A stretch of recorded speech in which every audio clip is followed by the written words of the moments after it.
VT de abertura Educação à Distância. Diferentes formas geométricas se movem, cortadas pelas cores azul, verde, amarelo e vermelho. Se transformam na logo da Escola Técnica Estadual Professor Antônio Carlos Gomes da Costa. As cores e formas se misturam em fundo azul e vermelho. Abaixo e à direita da tela, o nome: Educação à Distância. Curso Técnico em Segurança do Trabalho, Gestão de Carreira, Competência 2. Conhecer as características e a importância de desenvolver um comportamento empreendedor. Olá, alunos. Bem-vindo à segunda competência de gestão de carreira. Nessa competência, nós vamos falar sobre a postura de vocês no processo de recrutamento e seleção, principalmente em dinâmicas e entrevistas. Lorena Bezerra. Descrição: ela está sentada à esquerda da tela, é branca, cabelo na altura do ombro, vermelho, olhos castanhos, usa colar e brincos, veste blazer preto, está aberto e blusa preta por dentro. Descrição do ambiente: sala com parede branca e janela como fundo da tela. À direita da tela, o convidado, Alexandre Nunes. Descrição: ele está sentado, é branco, cabelo curto, preto, olhos castanhos, usa cavanhaque, veste paletó preto e camisa cinza por dentro. Ícone de play vermelho. Inscreva-se youtube.com/EAD Pernambuco. Antes disso, eu quero ressaltar, no entanto, que você deve olhar no seu material alguns pontos, como você ser o próprio gestor da sua carreira, como a questão da flexibilidade desse profissional que a gente espera no mercado e a diferença entre trabalhabilidade e empregabilidade. A empregabilidade gera-se um vínculo com a empresa. E a trabalhabilidade, você vai desenvolver as suas competências, o seu chá, como um profissional aprendiz, sempre em constante desenvolvimento. Ok? Vamos à entrevista. Olá, alunos. Nessa aula da competência 2 de gestão de carreira, nós vamos ter um convidado muito especial também. O professor Alexandre Nunes, que é doutorando em educação e consultor organizacional e meu amigo. Alexandre, me diga uma coisa, os alunos têm muita dificuldade como se comportar numa dinâmica de grupo, como estar bem numa entrevista de seleção. Me dê umas dicas da sua percepção geral, depois eu vou lhe provocar um pouquinho. Pois não. Em primeiro lugar, eu gostaria de parabenizar a sua preocupação com esses temas que são de relevância fundamental para o processo seletivo. Veja, antes de comentar, de trazer algumas orientações, diferenciarmos o que é uma entrevista e o que é o processo de dinâmica de grupo. A entrevista é um momento em que o candidato ele vai relatar todas as informações que ele pôs no currículo. A entrevista geralmente é feita a partir do que ele relata no currículo. Agora, esse currículo vai ter voz. Então, ele está sendo entrevistado individualmente. Processo de dinâmica de grupo, esse candidato será posto em relação a outros candidatos e as relações interpessoais e as competências que são mobilizadas em grupo serão avaliadas. Então, nós conversaremos agora desses dois momentos distintos e que posturas, posições serão relevantes para que o candidato realmente ele gere uma impressão positiva para o processo de seleção. É uma dúvida constante os alunos perguntarem: professora, eu devo ficar mais extrovertido, eu sou tímido na hora de uma dinâmica ou na hora de uma entrevista para parecer mais seguro? O que você acha sobre isso? É uma boa pergunta. Veja, então vamos começar com o processo de entrevista. Depois conversaremos um pouco sobre o processo de dinâmica de grupo. A entrevista, como eu falei anteriormente, é o momento em que o candidato vai estar frente a frente com o selecionador. Primeiro passo, eu parto de uma premissa que tudo que é espontâneo e natural se constitui com mais fidelidade e segurança.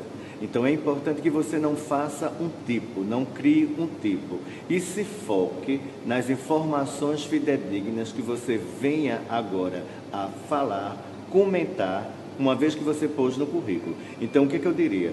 Não tente criar uma expectativa para a empresa a partir do que você imagina que a empresa considera como sendo importante. Porque, de repente, aquilo que você está forçando como um personagem pode ser justamente o contrário. Então eu sempre digo, faço uma analogia não muito simpática, que as pessoas no processo seletivo são como objetos de vitrine. Alguns passam e dizem assim, vou levar esse objeto. Outros dizem, não, não achei interessante. Então você está sendo ali, metaforicamente, um objeto de vitrine. Algumas organizações irão comprar, outras não. Agora, se você fica tentando imaginar qual o personagem que você vai criar para ser comprado, você pode até, de alguma forma, ser pego pelo justamente ao contrário. Você deixando de ser espontâneo, que era justamente o perfil que a empresa gostaria, e você termina sendo prejudicado. Então, respostas fidedignas, seguras, fundamentadas. Uma coisa que eu percebo muito, Lorena, é que não basta responder. É preciso que você fundamente a resposta que você fornece. Então, por exemplo, exemplificando, como é que você se vê como um aluno, na sua escolaridade? Como é que essa dinâmica como aluno? Então, na entrevista você vai e encanta. Eu sou um aluno muito dinâmico, eu sou um aluno muito empreendedor. Ok, então me fale, fora a sala de aula, quais são as coisas que você faz que justifiquem esse dinamismo? Bem, e aí o silêncio. Então vejam que você anuncia um perfil, cria uma expectativa no entrevistador e não sustenta. Então, se você não é esse perfil de aluno empreendedor, que é um aluno que se limita exclusivamente à sala de aula, tenha cuidado com o que vai dizer, porque uma seleção analítica, ela vai querer saber os porquês e as justificativas de tudo que você disser. Então, se você não tem a competência desenvolvida, não simule. Isso. Exatamente, porque na realidade não é uma simulação. A gente tem que perceber a entrevista, tal como o currículo, numa outra aula que você teve, por sinal excelente, com o professor Silvio de Paula, falando sobre a questão. O currículo é um momento de expressar a minha realidade, o meu perfil profissional. E a entrevista é um momento para que eu fale desse perfil, agora que seja fidedigno. E quanto mais fidedigno, eu vou ter condições de realmente justificá-lo sem simulações, que é a palavra-chave que você coloca. Com certeza. Agora me diga uma coisa, na dinâmica, algumas pessoas ficam mais quietinhas, outras são mais atiradas. E o que você acha que a pessoa deve realmente colocar ali naquele momento? Se ela é tímida, ela deve colocar-se como tímida mesmo. Se ela é extrovertida, ela deve colocar como extrovertida. Ou tentar forçar um pouquinho para na dinâmica ser mais proativo e interagir melhor com as pessoas. Perfeito. Excelente pergunta, fico muito feliz pelo grau de complexidade, né, de importância e de relevância das suas questões. Veja que coisa interessante, não é? Agora saímos da entrevista, estamos em grupo e algumas questões serão feitas e você vai interagir não só com o entrevistador, como as pessoas que estão concorrendo com você. E eu gosto muito de metáfora, Então, por exemplo, você recebe, porque a metáfora ajuda a associar a compreensão. Você está em casa, uma visita chega, você está nos seus aposentos mais privativos. Quando você vai receber essa visita, você tende a arrumar-se.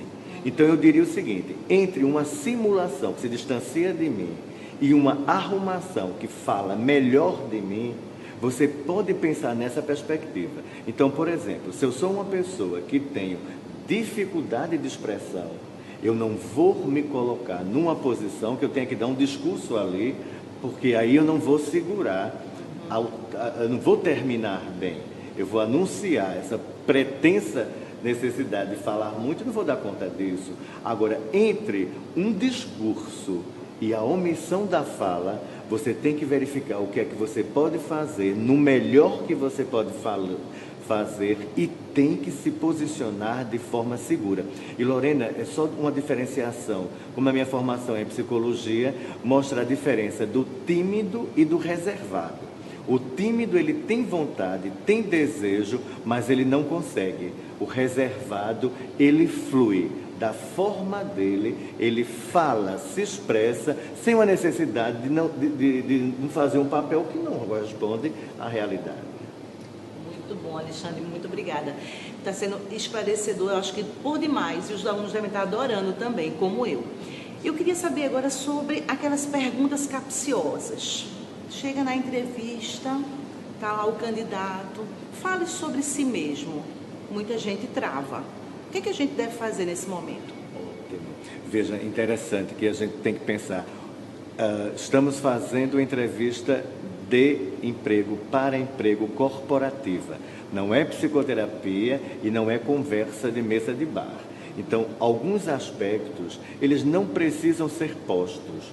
Por exemplo, acontece muito na minha experiência, pessoas que utilizam o processo de entrevista para uma terapia e trazem componentes de questões e conflitos familiares, questões e conflitos pessoais. Então, o que a empresa quer saber é o seguinte: traça um pouco do teu perfil, pontos que você consegue trazer fortes, pontos que você está em processo de desenvolvimento. Então, você não vai, para uma entrevista, falar mal de você, mas você pode dizer, por exemplo, um ponto forte, eu sou uma pessoa muito focada, mas eu preciso me disciplinar um pouco em termos de horário e estou trabalhando para isso.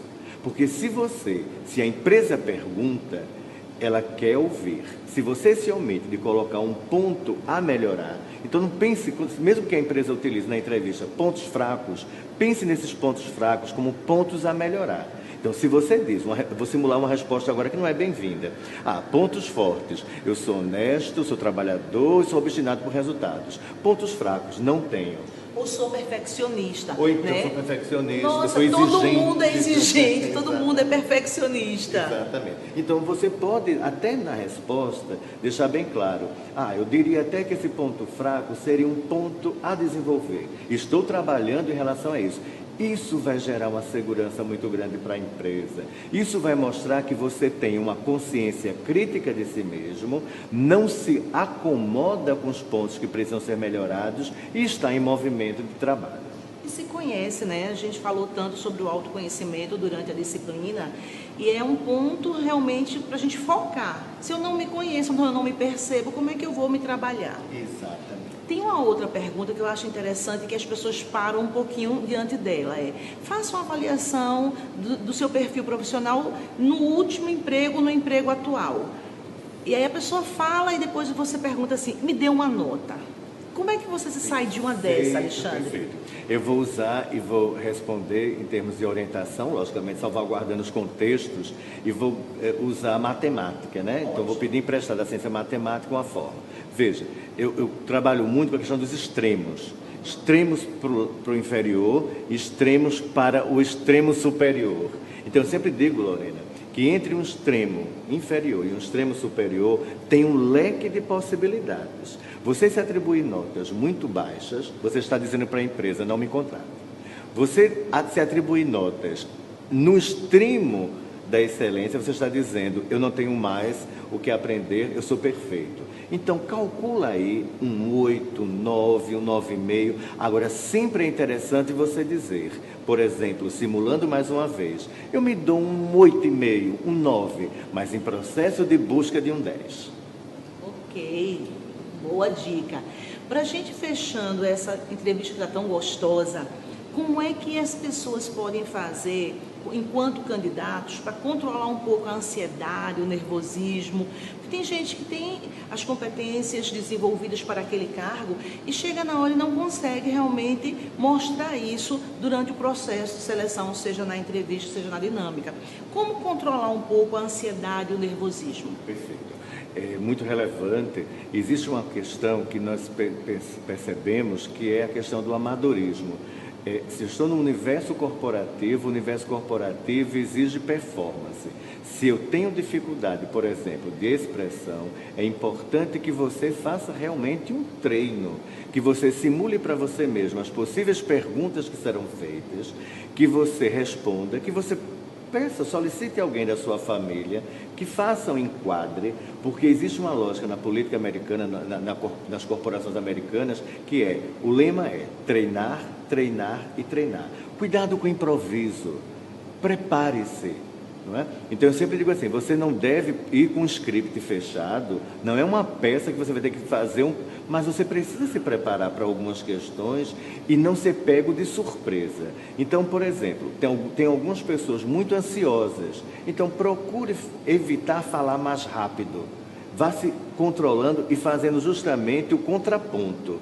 Se eu tendo a ser mais lento, eu tente acelerar um pouco. Se eu tendo a ser no momento de tensão mais rápido, eu vá me policiando e coloque assim, eu vou falar como se fosse para um estrangeiro, ele não entende bem o português, e criando formas, estratégias para que essa minha performance apareça melhor, e se autocontrolando. Agora, você colocou uma coisa fundamental, eu preciso me conhecer. Eu não posso considerar que não há nada que não precise ser melhorado. Ao contrário, é como na docência. Toda aula deve ser planejada, preparada. E temos até que ter planos B, os planos contingenciais. Algumas perguntas, como você bem colocou, podem nos tirar do eixo. Então, quanto mais treinar, melhor. E você traz agora o plano B que a gente colocou durante essa disciplina. E como plano B, eu lhe pergunto, alguma coisa que você possa acrescentar que eu não tenha perguntado e deixe como dica final para nosso aluno? Ok. Vê só, o que acontece hoje nas seleções é justamente a busca de uma justificativa. Então, eu te pergunto, você tem um curso de inglês, por exemplo? Tenho. Qual é a importância desse curso? Qual é a relação desse curso para a sua performance profissional? Não ter esse curso dificultaria em quê na sua performance? Então, existe hoje uma tendência de uma entrevista analítica. Analítica vem de decomposição, de análise, de questionamento dos porquês. Então, não basta que eu os tenha. Os currículos hoje, eles parecem mais reprodução em série. Todos. Você faz 6 meses de inglês, vai por lá, inglês básico. As informáticas todas são iguais, o Windows, Excel. Agora, qual é a relevância disso? Então, está preparado para perguntas do tipo por quê? E questões do tipo, por que eu deveria lhe contratar? Isso é uma pergunta que tem sido feita. Outra questão que tem sido feita também. Eu queria marcar com você um momento para você fazer uma apresentação em Data Show e se apresentar no nível pessoal e profissional. Então, ali está sendo avaliado o seu nível de criatividade, o que é que você vai selecionar como informação. E eu sempre digo, se é corporativa, é entrevista corporativa, eu já vi apresentações que a pessoa gastou muito tempo, ela fez até uma coisa interessante, criativamente, ela colocou fotos da infância, da adolescência e do momento atual, mas deu muita ênfase na vida pessoal. Então, traz uma trajetória enfocando a questão profissional de como você está, de como você gostaria de estar daqui a um certo tempo, para mostrar que você é uma pessoa em movimento. Ok. Alexandre, muito obrigada. A gente fica por aqui com essa aula. Lembrando, esse profissional que o Alexandre falou, que nós conversamos agora, é o profissional proteano, aquele que tem flexibilidade, aquele que tem adaptabilidade, aquele que faz a gestão da sua carreira e aquele que tem o desenvolvimento contínuo como foco. Sucesso! Tela vermelha com ícone de play. Inscreva-se. Ative as notificações. Som direto. Denis Ramos. Imagens. Camila Silva. William Oliver. Interpretação de Libras. Rafaela Briani. Audiodescrição. Jonara Medeiros Siqueira. Produção de vídeo.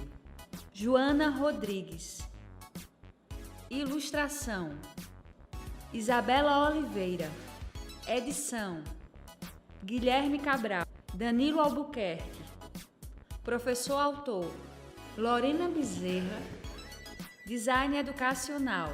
David Souza Nascimento. Maria de Fátima Duarte Angeiras. Renata Marques de Otero. Terezinha Mônica Sinício Beltrão. Coordenação do curso. Manuel Vanderlei. Coordenação executiva. George Bento Catunda. Coordenação geral. Paulo Fernando de Vasconcelos Dutra. Videoaula produzida em julho de 2013. Conteúdo produzido para os cursos técnicos da Secretaria Executiva de Educação de Pernambuco, em convênio com o Ministério da Educação, Rede ETEC Brasil.